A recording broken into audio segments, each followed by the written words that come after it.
싱하이밍 대사가 상호 존중이나 우호 증진 태도가 있는지 의심된다. 부적절한 처신에 대해 우리 국민이 불쾌해하고 있다.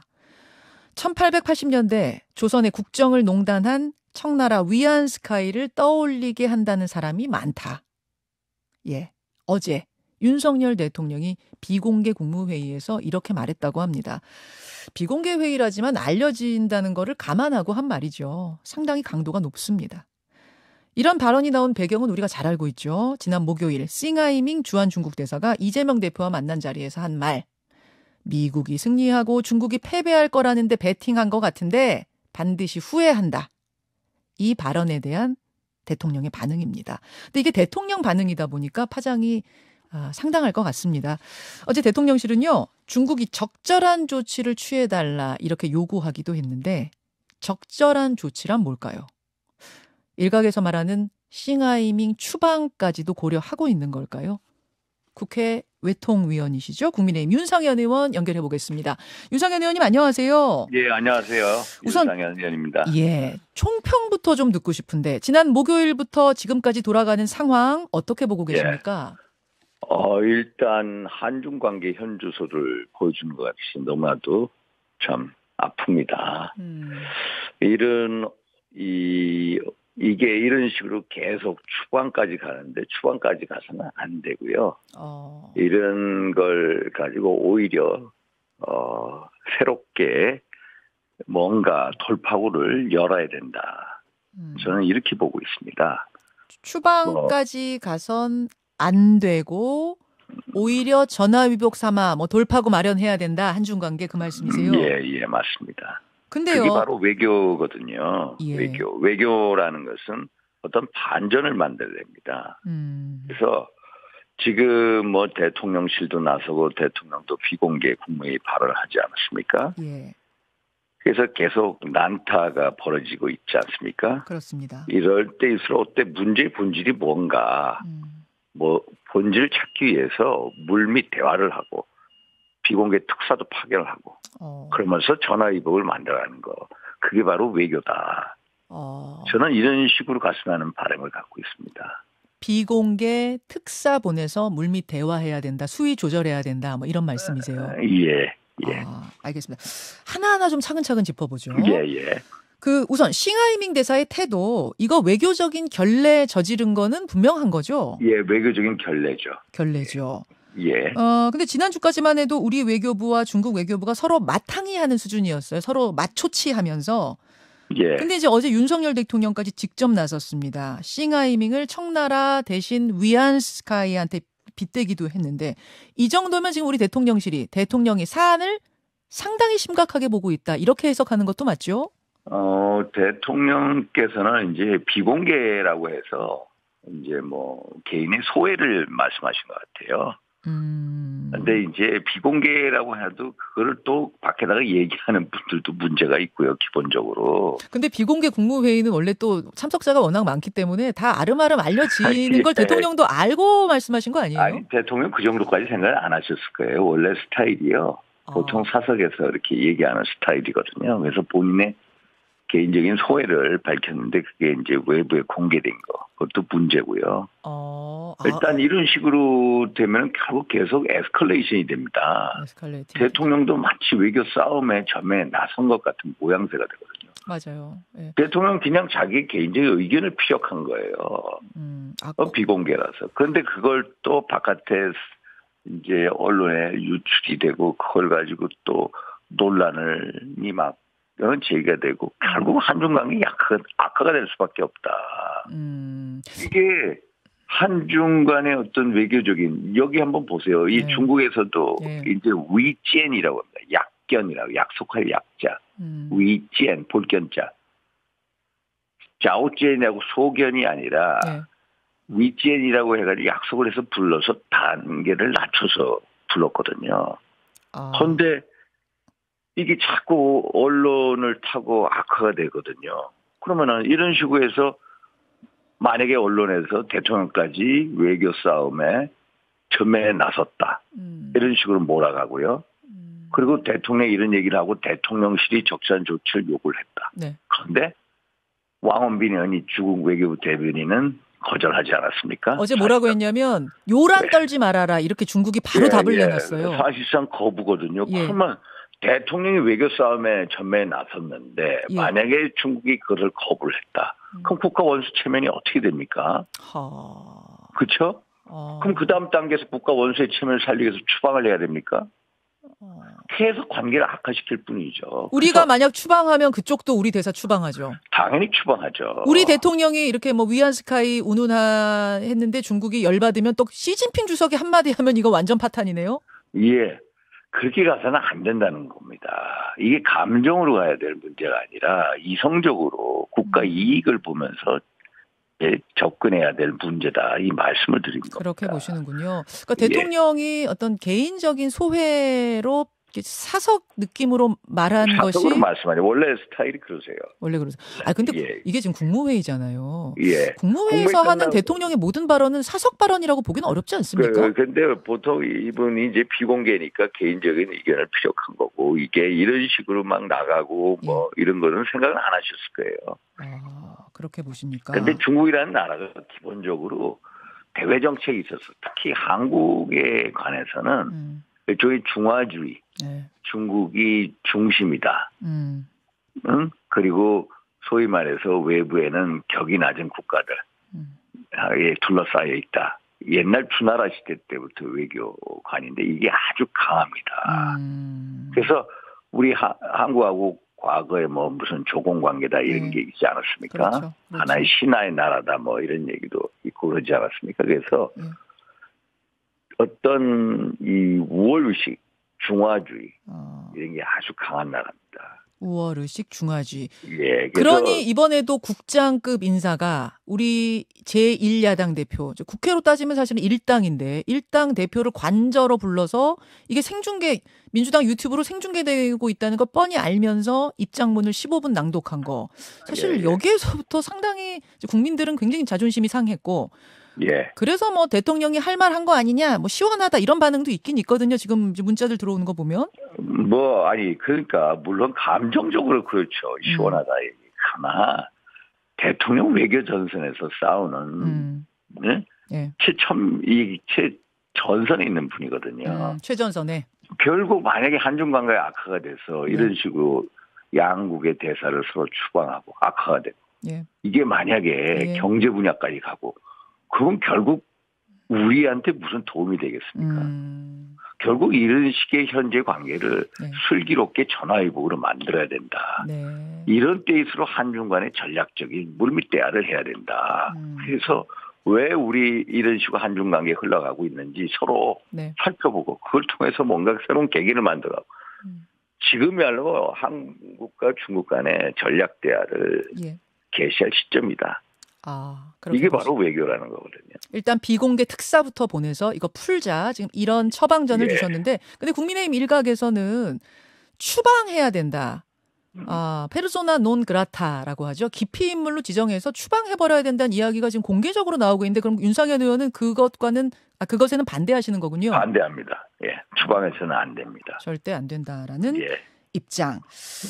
그러면 적절한 조치를 취해달라라는 정도의 대통령실 요구는 적절한 조치에 대해서 중국이 응하지 않을 가능성이 큽니다. 거기서 말하는 적절한 조치란 거는 뭘까요? 적절한 조치가 뭐 예를 들어서 대사를 다시 중국으로 불러들인다든지 소환? 어떤 대사의 발언에 대해서 유감을 표명한다든지. 근데 두 가지 안 나오거든요. 유감 표명도 안 할 분위기죠 지금. 자존심의 문제로까지 생각을 할 겁니다.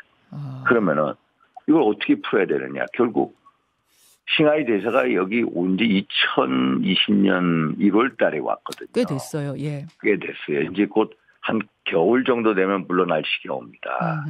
그래서 서로 물밑 대화를 통해서 자연스럽게 이 문제를 싱 대사가 결국 중국으로 돌아가게끔 하는 게 그런 식으로 아마 흘러갈 거예요. 제가 보기에는. 비공개 대화를 통해서 자연스럽게 바로 당장은 아니지만 이제 가는 것으로 돌아가는 것 정도로 연장하지 않고 돌아가는 것 정도로 해결하는 게 가장 스무스한. 그렇게 되지 않을까 저는 예측을 하고 있습니다. 예측하고 계세요. 추방 카드까지는 가서는 안 된답니까? 가지 않을 거라고도 보세요, 실제로. 가지도 않을 거고요. 가지도 않을 것이다. 정치인들의 발언은 결국 뭐냐면은 예. 정부의 입장에 있어서 레버리지, 예. 포지션, 입장을 강하게 만들기 위해서 예. 옆에서 쏴주는 소위 말해서 엄포사격의 역할이 있는 거고요. 그렇게 보시는군요. 예, 정부는 그런 이 추방까지는 생각하지 않고 있고요. 또 그렇게까지 가지 않는다라고 예. 말씀드립니다. 이재명 대표가 싱하이밍 대사를 만난 것 자체에 대해서도 판 깔아주는 거 아니냐라는 이제 비판이 나오는데 민주당에서는 본질을 봐라. 본질을 봐야지 그 만남 자체에 대해 비판할 일은 아니다라는 입장. 그 부분 어떻게 보십니까? 뭐 만날 수는 있죠. 그런데 그게 제1야당 대표가 뭐 대사 간접 갔다. 이거에 대해서 비판하는데 대사 관제 초청을 받으면 누구나 갈 수는 있습니다. 저도 뭐 옛날 축구공 대사가 저를 한번 초청한 적이 있어서 간 적이 있거든요. 예. 그런데 문제의 본질이 한중 관계 악화 때문에 생겼다라고 하는데 네. 그럼 한중 관계 악화의 원인이 뭐냐라는 거거든요. 한중 관계 악화된 원인이 뭡니까? 문재인 정부 때 한중 관계가 결국 잘 됐다는 얘기거든요. 근데 문재인 정부 때 한중 관계 제가 보기에는 정말로 굴욕 외교를 했습니다. 2017년 가을에 문재인 대통령 중국 방문하지 않았습니까? 거기 가가지고 중국을 높은 산봉우리고 우리는 작은 나라라고 했어요. 그런데도 뭐 12새끼 중에 한 3끼만 대접받았고 혼밥을 했다는 거 아닙니까? 또 2017년도 가을 그때죠. 우리가 삼불 입장이라고 얘기했는데 삼불 약속까지도 했어요. 뭐 사드 배치를 추가하지 않는다라든지 한미일 간의 군사 동맹을 하지 않는다. 또 아니면은 한미 간의 미사일 방어 체제를 만들지 않는다. 뭐 이런 식의 했는데 네. 그런 식으로 해서 한중 관계 잘 흘러갔다라고 얘기했는데 문제의 본질은 한중 관계가 잘 흘러간 게 아니라 우리가 굴종적인 모습을 보였다는 거거든요. 그게 문제고 그럼 한중 관계가 왜 이렇게 됐느냐. 결국 윤석열 정부 들어서 북핵과 미사일이 계속 고도화되지 않습니까? 예. 고도화되는 거에서 대처하기 위해서 어떻게 해야 됩니까? 한미 동맹을 강화할 수밖에 없습니다. 한미일 간의 군사협력을 늘릴 수밖에 없습니다. 알겠습니다. 그러다 보니까 그래서 이게 문제의 본질이다. 그래서 문제의 본질을 가지고 한번 한국과 중국 간의 전략적인 대화를 해보자. 결국 북한 문제 아니냐 이겁니다. 자, 어제 제가 박성준 민주당 대변인과 인터뷰했는데 두 분 다 본질을 보자라는 것에는 일치하는데 오늘 윤상현 의원은 문재인 정권이 한중 관계를 어렵게 했다는 게 본질이다 이 말씀이시고 민주당에서는 윤석열 정부가 한중 관계를 어렵게 한 게 본질이다. 좀 이야기가 다른 걸 확인하네요. 문재인 정부가 잘못한 거고 진짜 문제의 본질은 북한 문제다. 알겠습니다. 북한 문제에 대해서 서로 한중 간에 터놓고 대화를 해보자. 대화를 한 적이 없습니다. 미국하고 중국 간에는 북한 문제 가지고 대화를 하는데 한국과 중국 간에 북한 문제를 가지고 터놓고 대화한 적이 없다. 그러고 보니까 또 그러네요. 예. 윤 의원님 어제 대통령이요. 제도 수정에 대해서도 언급을 했다고 알려져 있습니다. 무슨 말인고 하니 정책에서도 한중 간 상호주의에 위배되는 게 있다면 철저하게 제도를 바꿔나가자. 즉 외국인들도 우리나라에 있는 외국 국적 사람들도 영주권 딴 지 3년 지나면 지방선거 투표권 가지잖아요. 건강보험 혜택도 받고 이게 2005년부터 시행된 건데 이걸 수정하자라는 이 제안을 어제 대통령이 국무위원들 앞에서 했다고 합니다. 이건 어떻게 생각하세요? 이게 결국 국가 간의 상호주의거든요. 상호주의. 우리가 중국에 나와 있는 우리 제외 국민이요. 엄청 많습니다. 몇십만 명 있습니다. 지방 참정권 안 주거든요. 중국이. 그런데 중국에서 우리 한국에 나와 있는 3년 이상이 된 분에 대해서 지방 참정권을 줍니다. 그게 노무현 대통령 때부터 시행이 됐거든요. 뭐 중국 사람한테만 주는 건 아니고 이제 혜택 받는 사람 중에 중국인이 많죠. 중국인들이 많습니다. 지는 작년에 지방선거 때 이 몇 명이냐 이분들이 한 12만 명입니다. 여기에 대부분이 중국분이세요. 10만 명, 한 80%가 중국분이거든요. 이 혜택 보는 사람들의 80%가 중국인, 그렇죠. 그래서 이게 특정 지역에 이 중국인분들이 집중적으로 이렇게 거주하게 되면은요, 우리가 영향을 받을 수밖에 없습니다. 정책이나 이런 거요. 그래서 이 문제에 대해서도 한번 중국하고 대화를 하든지, 우리 내부적으로 일단 대화를 해야 된다. 내부적으로 한번 이 문제를 한번 공론화 과정을 거칠 필요가 있다 이렇게 봅니다. 그러니까 추방이라든지 뭐 이런 것에 대해서는 지금 굉장히 부정적이시지만 요 정책적 상호주의에 대해선 건강보험이나 참정권 문제에 대해서는 좀 이거 얘기해봐야 된다. 상호주의 쪽에 한 표 던지시는 거네요. 예. 그리고 이 좀 전에 건강보험 말씀하셨지만 지난 5년 동안요 중국인들을 통해서 적자라는 게 무려 4천억 원입니다. 4천억. 그런가요? 예. 알겠습니다. 그 부분은 좀 얘기를 해봐야 된다. 이런 의견. 예. 그나저나 윤석열 의원님. 예. 조금 다른 얘기긴 한데요. 예. 박근혜 정권의 민정수석 우병우 전 수석의 총선 출마설 들어보셨죠? 들어봤습니다. 들어보셨죠? 출마에 찬성이세요? 반대세요? 저는요, 뭐 찬성 반대를 떠나서 정치하는 건 본인의 뜻대로 하는 겁니다. 그러나 국민적인 정서는 녹록지 않다. 그러나 또 본인의 고향이 영주 그쪽 아닙니까? 예. 영주에서는 또 어떻게 볼지 모를 겁니다. 본인은 아마 명예회복을 하고 싶은 그런 정치적인 동기를 가질 거예요. 그래서 본인이 어떤 정책 결정하는 것에 대해서 제가 뭐 찬성 반대다 얘기할 성질의 것은 아니라고 보고요. 이분하고 조국하고는 좀 다른 것 같아요. 조국 같은 경우는 아직까지 지금 1심에서 2년형이 떨어지지 않았습니까? 예. 떨어졌죠. 그리고 계속 재판 중이죠. 예. 그런데 우병우 수석 같은 경우는 이미 형을 다 끝냈습니다. 또 사면 복권도 받았습니다. 그런데 정상인으로서 본인이 이제 자기 정치의 운명을 제대할 수 있는 거죠. 본인의 이제 뜻하게 달려 있다 이렇게 봅니다.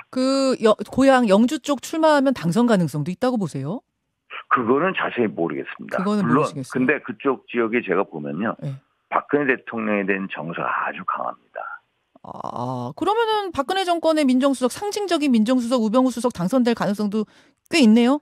그거는 모르겠습니다. 그 지역 주민이 판단하는 거고요. 그러면 물론 여기 수도권에서는 이제 우병우 수석 하면은 그 당시에 뭐 최순실 비리 문제 등을 통해서 국민적인 정서가 아니거든요. 수도권 정서는 아니죠. 전혀 뭐 말이 안 된다는 건데 그 지방 영주 이 지방적인 정서는 어떤지 저는 잘 아직 판단을 못하고 있습니다. 개인이 결정할 문제다 뭐 말씀하셨는데 그럼 국민의힘 입장에서는 공천 신청하면 받을 수 있습니까? 국민의힘 이름표 국민의힘에서는 안 받을 겁니다. 국민의힘에서는 아마 공천 안 줄 겁니다. 안 줍니까? 명예회복이야 그분 맘이지만 국민의힘과는 상관없이 명예회복하셔라 이렇게 정리하면 됩니까? 예. 알겠습니다. 조국 전 장관 출마에 대해서도 부정적이세요? 조국 전 장관도 뭐 자기의 정치 운명을 본인 스스로 재단하는 거 아닙니까? 결정하는 거죠. 그분도. 근데 그분 같은 경우도 일단 1심의 판결이 일단 2년형이 실형이 떨어지지 않았습니까? 그건 아직까지 재판을 받고 알겠습니다. 여기까지 말씀. 이건 자숙할 분위기다. 자숙할 분위기다. 말씀 듣겠습니다. 윤 의원님 고맙습니다. 예, 감사합니다. 김현정의 뉴스쇼는 시청자 여러분의 참여를 기다립니다. 구독과 좋아요, 댓글 잊지 않으셨죠? 알림 설정을 해두시면 평일 아침 7시 20분 실시간 라이브도 참여하실 수 있습니다.